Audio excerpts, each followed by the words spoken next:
Хумхын асандантын 11-р сарыг ямар ихийг харцгаая.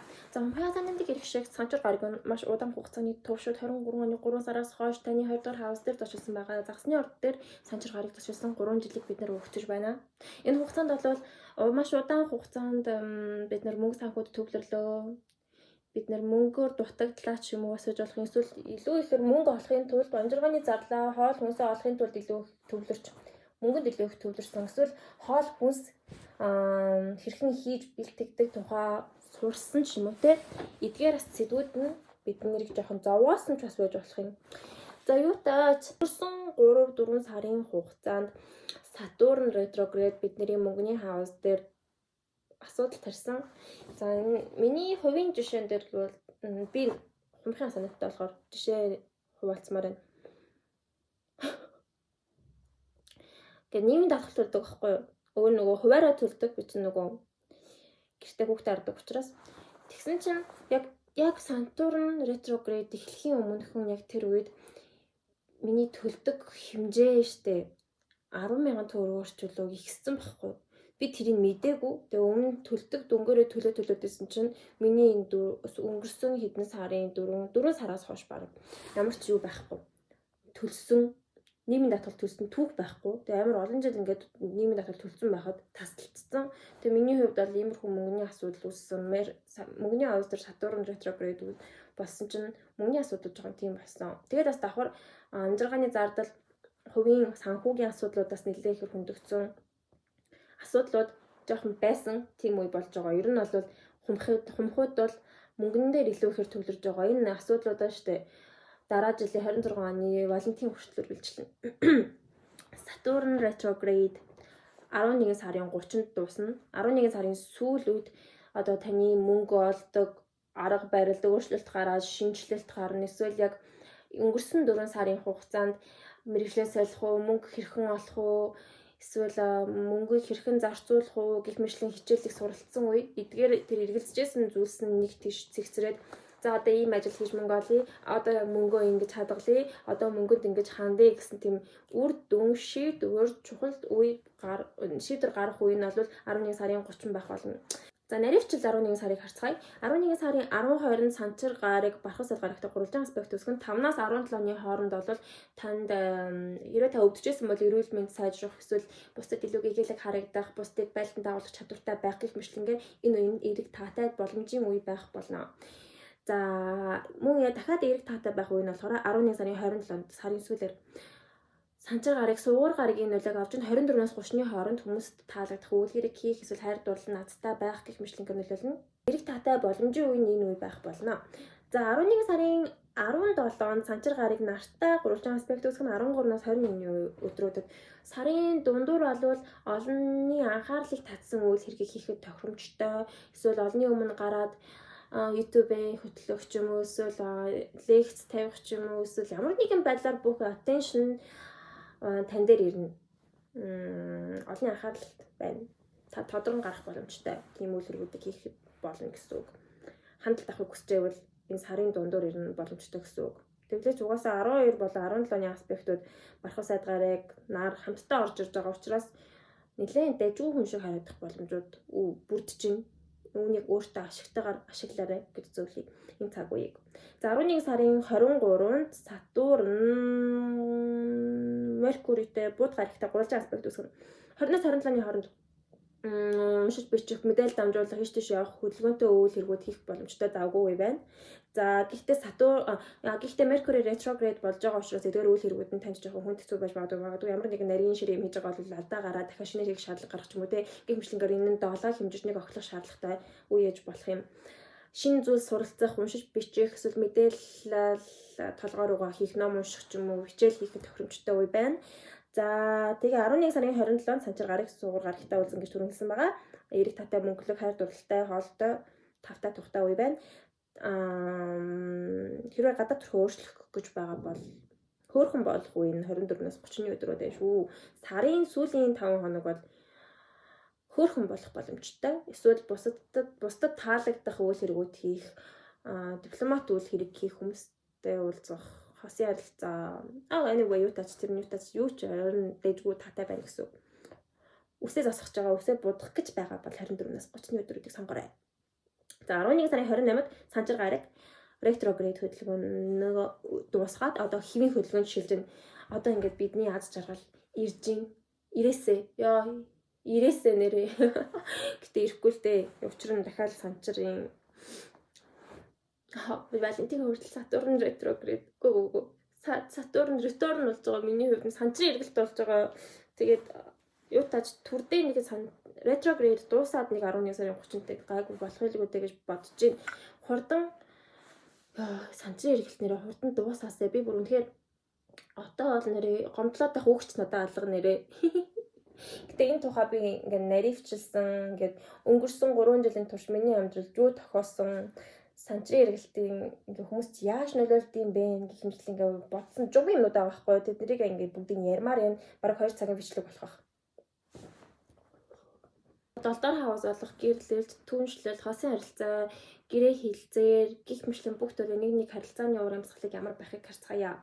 За 11 сарын 17-нд нар бархас сад гарагтай гурван аспект үсгэн 13-наас 21-ний хооронд хүмүүстэй харилцах харилцаа нь ихсэн. Хэрвээ та хүнтэй харилцдаг ажил хэрэг хийдэг бол таны хүрээлэх хүмүүс ихсэн, тань дээр хүмүүс хурж ирнэ, шавж ирнэ, олон хүн нэг дор гарч ирнэ, тэр нь ямар ч зорилготой байж болно янз бүрээр. Тэгэхээр энэ үед бол эрэг таатай боломжуудыг атгаж авахд болно. Клиент нэмэгдээд мөнгө олох боломжтой байж болно, тийм ээ. Өөр тохиолдолд зүгээр уулзалт нь ихсэн. Өөр тохиолдолд хосын харилцаанд таатай байна, дэжгүй байна, хайр дурлалтай байна, романтик байна, болзон явна гэх мэтлэнгээр энэ үед нь таатай байна. Хэрвээ та ганц бий болвол энэ үеэр 13-наас 21-ний үеэр боломжийн үнэтэй танилцах, дэжгүй хайр дурлалын азтай байж болох юм аа. За 11 сарын 17-нд харин нар гум Санчир гарагтай гурван аспект үсгэн 13-наас 21-ний өдрүүдэд бас ижил цаг хугацаанд байгаа. Тэгэхээр энэ үед бол бархас сад гарагийг нөлөөж Санчир гарагийг нөлөөж хамтдаа орж ирж байна. Тэгэхээр энэ үеийн харилцаан жоохон нухацтай хандах хандлага гарч үүсэж магадгүй. Эсвэл өөр тохиолдолд зарим нэг харилцааны холдон хөндөрөх ч юм уу бас байж болно. Өөр тохиолдолд 7 дугаар хавс ч бас ойрын аялал маялалтай хойлогоонтой үйл хэргүүдтэй холбоотой байдаг учраас энэ үеэр Санчир гарагийн нөлөөнөөс үүдэж жоохон хүнд хэцүү аялал хийх, ийш тийш явах, хүнд хэцүү жоохон гэрээ хилцээр хийх шаардлага гарч магадгүй. Энэ нь жоохон таныг зовоож магадгүй. Гэтэ бархас сад гарагийн нөлөө хамт орж иж байгаа учраас та ингээ хичээж зүтгэсний эцэст өөрийнхөө аз гоё зүйлсийг олж авах боломжтой гэж ойлгочаарай. За 11 сарын 20-нд нар бууд гарагтай уулзсан 19-наас 22-ны хооронд уулзалт цуглаан хийх, мэдээлэлтэй харьцах, иш тийш явах гэх мэт ингээ хөдөлгөөнтэй байна. Өөр тохиолдолд энэ үеийн хостогоо ярилцах, эсвэл гэрээ хэлцээртэй холбоотой бичиг цаасны ажилдаа шамдах, мэдээлэл дамжуулах гэх мэтлэн үйл хэргүүдээр нөлөөлнө. Гэхдээ бууд гараг одоо ретрогрейд хөдөлгөөнд байгаа учраас энэ тийм тавтаа тухтай байна гэж бас битгий бодороо баг зэрэг чаленжтай байж магадгүй. 11 сарын 21-нд oh my god. Юранос нөлөө орж ирж байна. 20-наас 22-ны хооронд ер нь бол гинтийн байдлаар салах, эсвэл гинтийн байдлаар хэнийг тавуулах, эсвэл гинтийн байдлаар ийш явах. Ер нь гинтийн байдлаар салахаас сэргийлээрээ гинт муудалцах магадaltaй. Юранос ч гинтийн таамаглаагүй байдлаар нөлөөдөг. Гэтэ сайн байх нь ховор байдаг. Сайн нөлөөтэй байх нь ховор байдаг. Энэ үеэр хостогоо болгоомжтой харьцаараа ямар нэгэн гэрээ хэлцээр туслагдаж бас магадгүй энэ үеэр. Эсвэл өөр тийшээ явах ч юм уу гэдэг.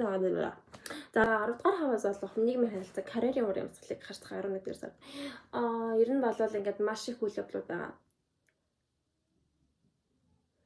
Oh my god. 11-р сард ажил мэргэжил карьерийн уур амьсгал нь зур маш их юм байгаа. Зур амар замбраагүй, амар завгүй байгаа заяо. Гэтэ ер нь бол сайн муу амар их байгаа. Гэтэ муу нөлөө их байгаа. За сайн үеүүдийг нь хэлж өгье. 11 сарын 17-нд бархас сад гарагийн нөлөө орж ирнээр бархас сад гарагтай гурван аспект 13-наас 21-ний хооронд баг зэргийн өсөлт тэлэлттэй ажлын ололт амжилттай үе байж болно. Тэгснэ 11 сарын 27-нд сугар гараг бархас сад гарагтай гурван аспект 24-наас 29-ний хооронд бас эрэг таатай боломжуудтай өөрийгөө хөгжүүлэх, карьераа, бизнесээ өргөжин төлөвлөх боломжтой цаг үе байна. Бусад үед нь бол зүгээр ингээд Uranus, Pluto, Mercury, Uranus, Mercury, Saturn, Uranus. Ийм гаргууд нөлөө орж ирж байгаа хэрэг гинтийн байдлаар ингээд ажил нь дуусах, ажлаасаа гарах ч юм уу, эсвэл хийж байгаа ажлаар нь ингээд болох ч юм уу те. Эсвэл гинтийн байдлаар ямар нэгэн асуудлууд үүсээд шийдвэрлэх ажлуудтай тийм замбраагүй тийм төлөвлөгөөний дагуу байхад айгүй хэцүү. Явж байгаа амар бүх юм гинтийн дарамттай ч юм уу, эсвэл ингээд нэг тийм үе байх гэдэг байхгүй. За тэгснэ энэ 11 сарын 24-нд ангар гараг саутнуудтай уудаж байгаа хгүй юу. Өмнөд цаглаач нь хаалтж байгаа хаалгыг хэлдэг. Тэгэнгүүт 20-оос 29-ний хооронд 11 сарын сүүлийн 10 хоногт бол ингээд ажил мэргэжлийн хувьд ингээд цэгцлэн дуусгаад нэг хаалгыг хааж байгаа уур амьсгалтай байж болно. Энэ үед зарим нь ажилласаа гарна, зарим нь эсвэл ажил дээрээ их цэвэрлэгээ хийн, эсвэл ажиллаа ингээд өвөр дүмэн хийжсэн зүйл ингээд болоод ингээд цоошин эхлэл хийхийг хүсээд ингээд бүгдийг дуусгаж байгаа тийм dramatic ending харагдаж байна. 10 дахь сар бол за үгүй байх нэ, ажил мэргэжлийн хувьд боо юм байгаа. Зүгээр нэг үгээр ингээд chaos байх болов. Ерөнхийдөө яг 11 сарын сүүлд Saturn retrograde дуусаад Mercury retrograde дуусж байгаа учраас 11 сарын сүүл хэсэг бол жин там болоо. За одоо ингээд сайн ч бай, муу ч бай энэ бүхий ингээд өөрчлөгдөөд байрандаа очоод те одоо цаашдаа ингэж амьдрын, цаашдаа ийм ажил хийн, цаашдаа ингэж мөнгө олно гэсэн уур амьсгал бүрдэх боломжтой байна. 11 дээр хаус дээр чинь Mercury retrograde болж байгаа. Mercury retrograde таны 11 сарын 10-наас эхлээд 11 сарын 30-ны хооронд таны 11 дээр хаус дээр. 11 дээр хаус нь юу вэ? Нийгмийн харилцаа. Эсвэл хувийн хөгжил, ирээдүйг харсан дүр зургууд байгаа шүү дээ. Одоо ингээд зөвөр нэг маргааш нөгөөдрийн инээтерээ биш. Бүр цаашдаа 10, 20, 30 жилийн дараа би ингээд юу хийх юм? Яг тэр үед юу хэрэгтэй, би юу хийж амьдрах юм те? Одоо би ямар үрээ суулгах юм гэх мэт тийм ирээдүйн том зураг дээр харж төсөөлөн бодож одоо цаг дээрх өөртөө хөрөнгө оруулалт хийж байгаа, өөрийгөө сургаж байгаа тийм онцлогтой хаус 11 дээр хаус ахгүй. 11 дээр хаус дээр Mercury retrograde эхэлж ин гэдэг чинь цаашдын ингээд төлөвлөгөө урт хугацааны төлөвлөгөө гаргаж эхлэх. Гэтэ бодож эхлэх гэсэн үг шүү дээ. Төлөвлөгөө ганцаараа. Тэгээд 11 дээр хаус чинь бас өөрийг чинь хүрээлэх одоо чиний дагагч нар байж болно, followers чинь байж болно, эсвэл нийгмийн харилцааны тэр хүмүүс байж, эсвэл одоо тийм жижигхан харьяалагддаг бүлгэмүүд ч бас байж болдог байхгүй. Тэгэхээр эдгээр 12 дээр хаусны сэдвүүд дээр Mercury дахин тунгаах шаардлага гаргаж ирнэ, өөрчлөлтүүдийг авчрах болно, эсвэл урд өмнө орхигдуулсан тийм 11 дээр хаусын сэдвүүд нь дахин гарч ирнэ. Энэ үед бол өөрийгөө хөгжүүлж хичээл ном хийх, юм судалгаа хийх, эсвэл тийм бие даасан байдалтай байх хэрэгтэй ч юм уу. Ер нь бол 11 дээр хаус дээр Mercury явахыг нэгт муугүй үзүүл гэж би бодож байна. Гэтэ сөрөг талаас харах юм бол Mercury үйл ойлголцол үүсгдэг учраас хүмүүстэй хэрэлдэх, үйл ойлголцох, мэдээлэл буруу дамжих, гих зэрэгээс жоохон болгоомжлоорой гэж зөвлөе. Интернетийн хаус шүү дээ 11 дээр хаус чинь. Тэгэхээр энэ үед интернеттэй холбоотой, сошиал медиатай холбоотой ямар нэгэн issues гарч ирж бас болох юм аа. Тийм учраас одоо жишээлбэл нөгөө backup хийдэж штэ. Одоо файл маялаа алдахаас сэргийлээрэй гэж зөвлөе. 11 сарын 10-аас Mercury retrograde эхэлнэ шүү. Тэгэхээр урт хугацаанд харах юм бол 10 сарын 21-ээс хойш Mercury retrograde нөгөө сүүдэртэй хэсэг эхэлсэн. 5-наас өмнө, яг 5-нд full moon болно. Тэр 5-наас өмнө хийгээрэй. Ер нь бол цэгцлээрээ ингээд бичиг цас мэдээлэлтэй холбоотой асуудлууд чухал инээтерээ юм байвал 11 сарын 5-наас өмнө шийдээд 4-р хаваасын сэдвүүдийг харцгаая. Энэ тухай ярихаар ядаргаатай санагдаж байна. Тэгэхээр ядарч байгаа учир нь 18 оноос хойш Уранус Тэнгэрийн ангарыг бидний 4-р хаваас дээр зочилд биднийг хобо болгосон. Бид нарыг ингээд иш тийш нүүлгэж, ингэж нэг нүүлгээд, тэгш нэг нүүлгээд гэр бүлийн асуудлууд ямар ч тийм тогтворгүй, гэр бүл эсвэл оршин суудаг газар юм тогтворгүй байхаар чинь хүн ингээд амар сэтгэл санааны хувьд тогтворгүй болчтой юм бэлээ. Бас давхар эд зүйлс ингээд замбрааг болчтой. Одоо миний эд зүйлс хувьд сунар юу ч хэдин тэр бүхэн чинь ингээд байнгын авч явж нүүж авах жоохон амар хэцүү. Тэрнээсээ үүдээд амар максималист байснаа ингээд минималист болох амьдралын шаардлагаар минималист болох шаардлага гарч байгаа. Одоо надад лав энэ сүүлийн 7 жил үнэхээр амар ингээд стресстэй сан. Гэтэ яг надад олон зүйлийг ингээд сургасан л ахал та. Амар стресстэй те. Уранус дахиад 4-р хаус руу нүгж ийн. Одоо сайн мэдээг хөө муу мэдээг хөө. Энэ одоо муу мэдээлэл их байх та. Гэхдээ явахтай одоо сүүлийн раунд юм да. Одоо энэ бүхэн өндөрлөлт дуусах гэж ирнэ дөгч ин те. За энэ 100-аас хойш ер нь Уранус 5-р хаус руу хальт орсон. Тэгээ буцах хөдөлгөөний явцдаа яг нөгөө Taurus Gemini 2-ын cusp дээр байгаа учраас дахиад 4-р хаус руу орж чин л да Уранус 11 сарын 7-наас хойш 4-р хаус руу очино. Тэгэхээр 11 сарын 7-наас хойш гэр бүлийн асуудлууд нь эсвэл гэр бүлийн гишүүнд ч юм уу ямар нэгэн гинтийн үйл хэрэгүүд эсвэл оршин суудаг газар чинь гинтийн үйл хэрэгүүдээр сюрприз баримтанд Тэгтээ энэ сайн муу гэж хэлэхэд хэцүү байна.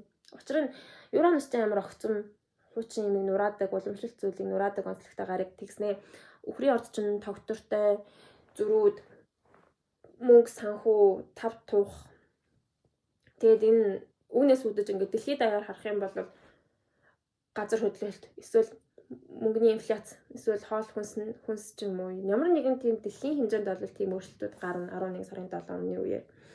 Давхар 11 сарын 5-нд Үхрийн орд дээр full moon гарч байгаа штэ. Яг тэр үеэр 5, 6, 7, 8, 9 гээд яг ингээд бүүм гэх болно. Ер нь бол тэгэхээр бодож үзэлтэй 18 оноос хойш крипто coin юу болсон, NFT гэл инфляц гэл тэ энэ үеэр бол тэ хүмүүсийн амьдралын Үхрийн ордны хариуцах тэр хаасан сэдвийн хүрээнд бол маш их дизаструуд болсон байхгүй юу? Ер нь бол одоо Үхрийн ясантай хүмүүсийг харал та. Юу хийгээ явж байгаа тэр хүмүүс одоо яг Үхрүүд чинь 50 хоолоо идэж суудаг хүмүүс чинь ядсаа тийм 50 байха бэлдсэн байгаа байхгүй юу? Тэгэхээр одоо Үхрийн ордоос ер нь Юранус одоо явах хэрэгтэй. Одоо сүүлийн даваа юм да. Одоо. За. Юу тааш тэр нь надад жоохон хэцүү санагдчихж байгаа. Та бидэнд ер нь хэцүү санагдаж байгаа. 11 сарын 7 жоохон болгоомжлороо гэж зөвлөе.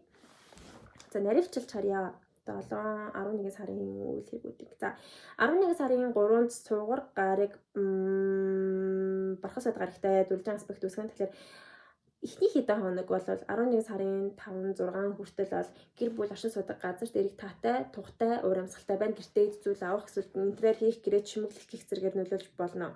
8-нд сугар гарыг Плуто буюу дэлхийн ван гарагтай дөрвөн аспект үүсгэж 7-аас 9-ний хооронд бол гэр бүл оршин суудаг газар 4-р хавасын сэдвийн хүрээнд хүн төсөө дарамттай тухгүй үе байна. Энэ үеийг гэрээс хөөгдөх эсвэл орцом нүүх шаардлага гарах ч юм уу эсвэл гэр бүлийн гишүүнд ч ямар нэгэн асуудал үүсэх ч юм уу те энэ үеийн жоохон хүн хэцүү таны сэтгэл зүйг ингээд даамтлах болно. Ер нь бол сэтгэл зүйн бэлтгэлтэй ах хэрэгтэй. Даамсан юу? 11 сарын 25-нд сугар гарыг бууд гарагтай уулзна. 23-наас 27-ны хооронд нүүд суух эсвэл гэр бүлтэйгээ харилцан ярилцах, уцаар ярих, холын амтантайгаа ярилцах ч юм уу те мэдээлэл дамжуулах эсвэл үйл хөдлөх хөрөнгөтэй холбоотой ямар нэгэн мэдээлэлтэй харьцах шаардлагууд гарах болно. За 11 сарын 27-нд сугар гарыг бархасад гарагтай 3 аспект үүсгэн. 11 сарын 25, 6, 7, 8-ны тэгэхээр сүүлийн хэд хоног бол маш олон гаригуудын нөлөө хамт зэрэг орж ирж байгаа. Одоо жишээлбэл бууд гарыг, бархасад гарыг, санчир гаргийн нөлөөнүүд хамтдаа зэрэг орж ирж байгаа үе учраас энэ үед бол яг сайн чиг хэлэхэд зүү муу чиг хэлэхэд зүү юутаач завгүй байна 4-р хавсан сэдвийн хүрээнд. Энэ зарим нь нүгээд өөр тийшээ явж байгаа ч юм уу эсвэл зарим нь гэр бүлдээ ингээд жоохон хүн хэцүү асуудлууд тулгараад түүнийг нуруунд дээр үрж байгаа тэр асуудлуудаа тийм үеэс байж болно. Өөр тохиолдолд гэр бүлийн гишүүдтэйгээ харилцаанд сайндаа муудаа бас байж болохын айгүй хэцүү харагдчихэв. Яна. Бяцхан зүрх минь дийлэх нү. За. Амьдрал бас. Өдөө тэгээ 30 хүрч ин. Тэгээ 30 жил ингээд 60-ын талыг насалчлаа штэ. Одоо юу тохиолдох штэ юм штэ. Одоо юу ч тохиолдсон амьдрал штэ. 11 сарын 30-нд Mercury retrograde, Saturn retrograde бүгд дуусах үеэр сугар гарыг Юранустай эсрэгцэн. Тэгэхээр 29-наас 30-ны хооронд гэр бүл оршин суудаг газрын сэдвийн хүрээнд гинтийн огцом үйл хэргүүдээр нөлөөлөх боломжтой. Энэ юу тохиолдох бол бүгдээрээ харцгаах уу? 3-р хаваас олох мөнгө санхүүгийн асуудлуудыг харцгаая. 11 сарын 3-нд бархасад гарыг сугар гарагтай 4 аспектээс хэн 10 сарын 31-ээс 11 сарын 6 хүртэл мөнгө санхүү дайггүй байд. Орлого орж ирэх боломжтой 5 тухтай байна. Хоол хүнс явна. Хоол хүнс их байна. Эсвэл бэлгэсэлт авна. Дуртай зүйлтэй мөнгө өрнө. Энэ үед дайггүй мөнгө санхүүгийн давгүй байна. За тэгснэ 11 сарын 12-нд 11 сарын 11-нд Jupiter retrograde эхэлнэ. Тэгэхээр Jupiter чинь таны 2 дугаар хаваас мөнгөний хаваасыг иргэшгэж. Тэгэхээр 11-ээс хойш мөнгө санхүүгийн хувьд тийм өөрчлөлт орж эхэлнэ. Мөнгө олдог арга, мөнгөд хандах хандлага нь өөрчлөгдөж эхэлнэ. За Jupiter retrograde эхлэмэгцээ санчир гарагтай 3 аспект үүсгэж байна. Бархасад гараг. Тэгэхээр 5-аас 17-ны хооронд мөнгөнд жоохон няхуур хандах шаардлагатай болно. Бодлоготой байх хэрэгтэй мөнгөндөө. 11 сарын 5-наас хойш 17-ны хооронд мөнгө санхүү жоохон дутагдах эрсдэлтэй учраас сарын эхний 5 хоногт орж ирсэн мөнгөө жоохон хямгадаарай, хадгалаарай гэж зүйлийг битгий үрээрэй гэж зүйлээ. За 11 сарын 17-нд нарны нөлөө хамт орж ирж 13-наас 21-ний хооронд мөнгө ихээр зарлагдах үнэтэй зүйл худалдаж авах гэх мэтлэнгээр мөнгө шатж гин. 11 сарын 23-нд бархав сайд гараг, бууд гарагтай, санчир гараг, бас бууд гарагтай гурилжаа аспект үүсгэж байна. 20-наас хойш сүүлийн хийхэд 10 хоног бол тэр чигтээ мөнгө орон орлого зарлагтай ингээд мөнгө хадгалагдаад 50 байна гэхээсээ илүү мөнгө нь хөдөлгөөнтэй урсгалд мөнгөний урсгал ирчимсэн үе байх болно. Сүүлийн 10 хоног. Тэгснэ 11 сарын 27-нд сайн мэдээ. Учир нь бархав сайд гараг, санчир гараг, суугар гараг гэдэг үлээг авч байна. Суугар гарагтай гурван аспект өгч байна. Тэгэхээр 24-нөөс 30-ны хооронд бол мөнгө олох боломжтой үе байна. Мөнгө орж ирэх юм байна. Ер нь бол сарын ихээр мөнгө орж ирнэ, сарын сүүлээр бас мөнгө орж ирэх юм байна. Тэгэхээр дунд үеүүдээр жоохон боломжтой. Яхуур мөнгөндөө хандаарай гэж зүйлээ. Гэхдээ ер нь мөнгө өрөх аспектаар бол өргөддөг юм дөө ер нь бол. Тэглэж одоо тэгээ санчир таны 2 дугаар хавс дээр байгаа учраас мөнгө хадгалахад айгүй хэцүү байгаа үе. Ер нь бол юу таажин санчир бидний 2 дугаар хавсаас явах цаг ирээсэй. Дараа жилийн өвлийг тавчих юм бол ер нь тэгээ дуусна дөө. За тэгээд 11 сарын 28-нд санчир гараг ретроград хөдөлгөөнд дуусна. Тэгэхээр энэ нь юу гэсэн үг вэ гэхээр 11 сарын сүүл үеэр мөнгөний асуудлууд нь за жин там болоод одоо мөнгөтэй холбоотой ямар нэгэн ишүүс нь шийдэгдэх ч юм уу нэг жин там болоо за одоо цаашдаа энэ чигээрээ байна ингэж мөнгө олно ингэж амьдрын ингэж хоол идэн ингэж мөнгө олно ингэж мөнгө зарлагдана ингэж мөнгө хадгална гэх мэт шийдвэрүүд гарах болно. Та санчир танд мөнгөн дээр ямар хичээл заав та юу сурав? 11 сарын 5-ны full moon таны 4-р хаус дээр нөлөөлнө. Гэр бүл авшиг суудаг газар. 11 сарын 5-наас хойш 14 хоногийн нөлөөнд хугацаанд full moon-ийн нөлөөлөлөө өгөн тэр үед угаасаа бөө юм болцсон байгаа шүү дээ. Тэгээд 11 сарын 19-20-нд Scorpio дээр new moon гарна. Тэгэхээр таны ажил мэргэжил нийгмийн харилцааны хаус дээр new moon шинэ эхлэл тавигдах үе. Тим цаг үе. Тим 2 сартай 11-р сар байна. Амжилт хүсье дөө. Өөр юу ч хөвтэй. Гэр бүл оршин суудаг газар ажлын сэдвүүд нь хөндөгдөнө. Энэ 1 сарын хугацаанд 14 хоногор. Баяртай.